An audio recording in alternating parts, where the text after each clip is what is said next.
Hello and welcome back to my channel. My name is Nyambura and this is 100 on Books.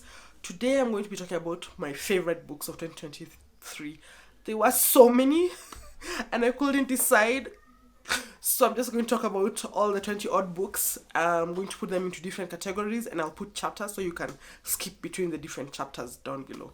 Alright, let's get into it. The first category is non-fiction. The first book is Adult Children of Emotionally Mature Parents by Lindsay Gibson. Whew, this book is self-explanatory. Actually, like the subtitle is How to Heal from Distant, Rejecting, or Self-Involved Parents. And I find it's just an interesting book on the whole to read. Like, if you're the sort of person who's living in a world where therapy speak is a thing, it's interesting to see how it talks about, for instance, boundaries and navigating one's relationship with one's parents, and so on. So, then next was Cabin Fever, The Harrowing Journey of a Cruise Ship at the Dawn of a Pandemic by Michael Smith and Jonathan Franklin. I am so intrigued by cruise ships. Like, I cannot tell you how intrigued I am by them. Like, their mechanics, their culture, their demographics, and so on. I get a lot of cruise ship content on my YouTube, like it's served up to me a lot, and so I was interested in how cruise ships were a factor in the early days of the pandemic, so this really satisfied that itch. Next is Unruly Saint, Dorothy Day's Radical Vision and Its Challenge for Our Times by D.L. Mayfield.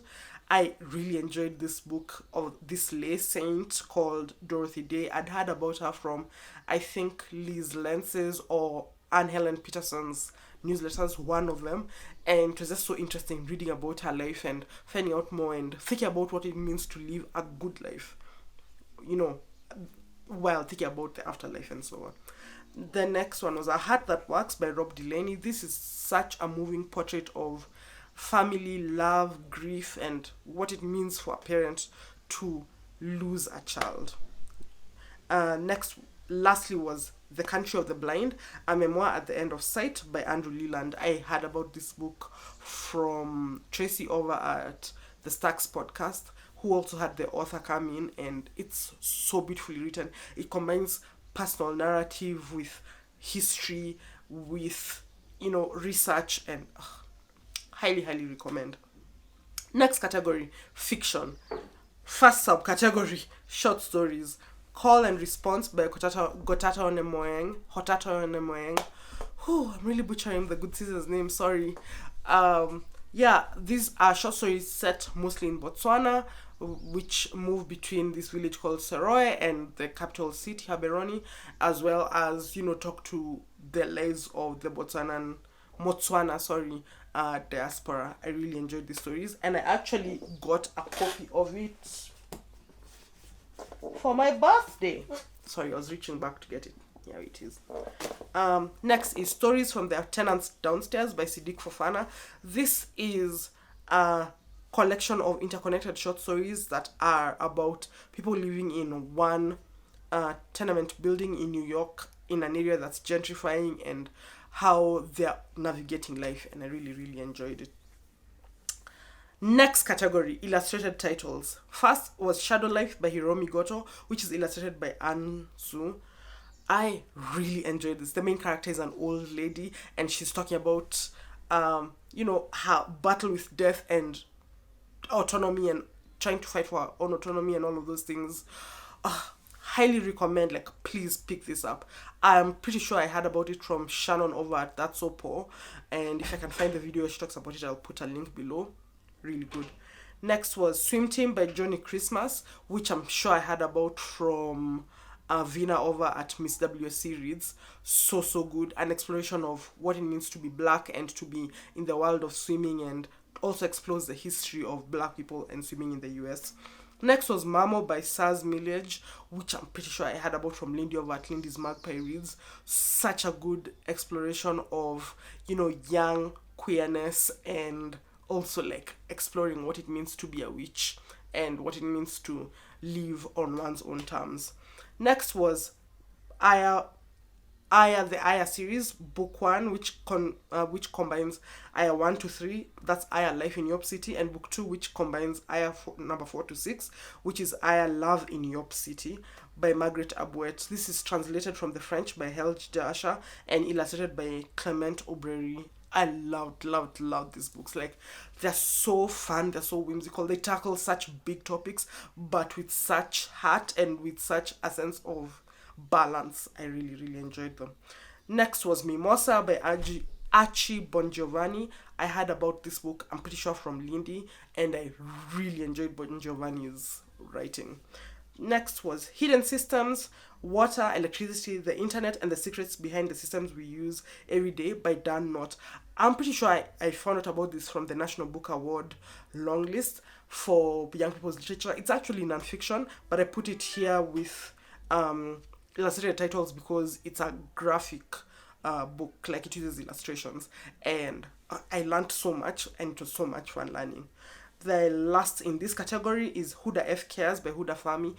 This is a Huda Fami stan account, okay? Like, I've read all of the books of hers that have been published, and I've enjoyed each one of them. But this was definitely my favorite from last year. We follow it as Huda F, the titular character, tries to make sense of her place as a Muslim in the world and to navigate the particular shame and embarrassment she has from praying in public and being seen to be visibly Muslim.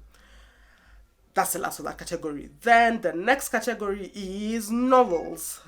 The first of those was The Wall by Marlene Haushofer, which is translated from the German by Sean Whiteside. This this book right here, like, it follows this woman who is in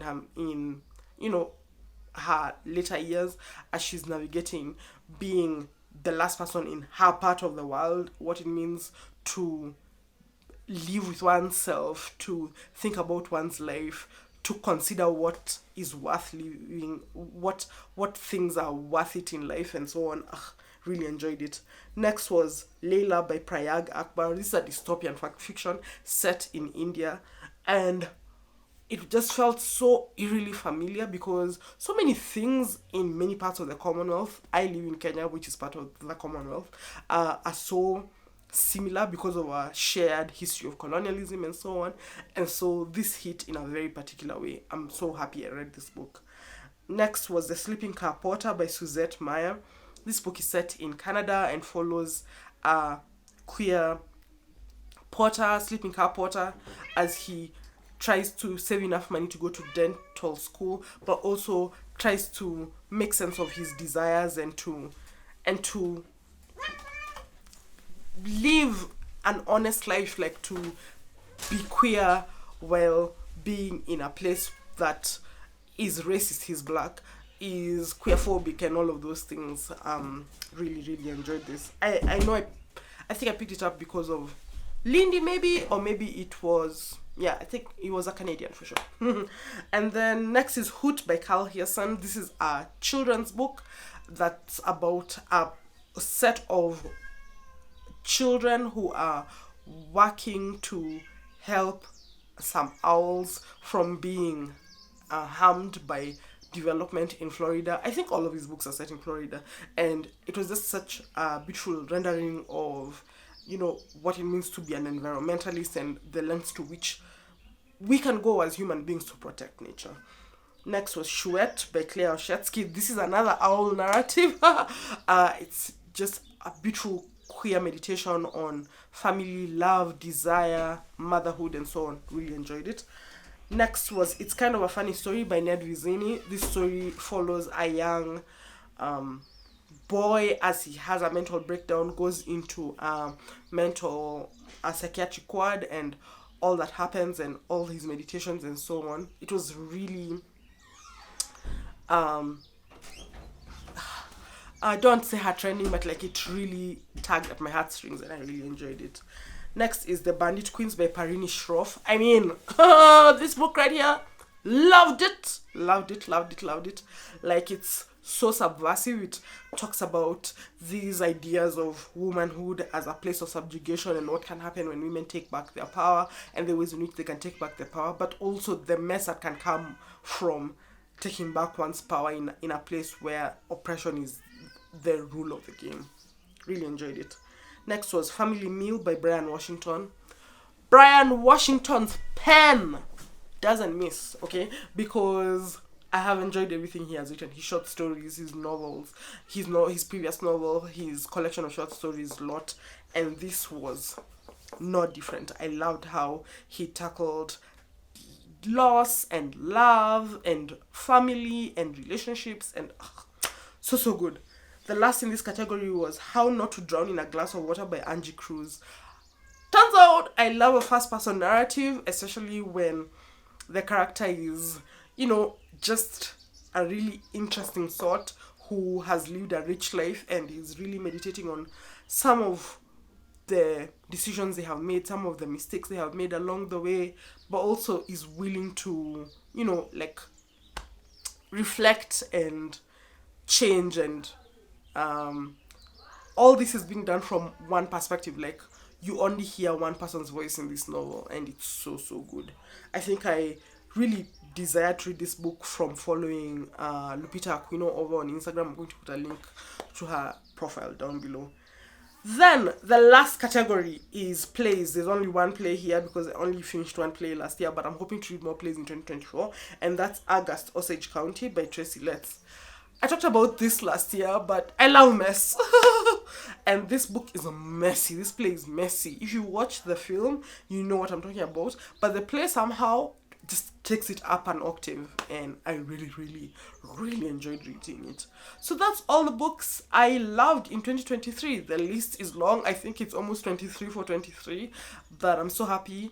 If you stayed till the very end, please leave me a mushroom emoji in the comments. And thank you so much for watching. Please like, share, subscribe, and all the good things. And I'll talk to you soon. Bye!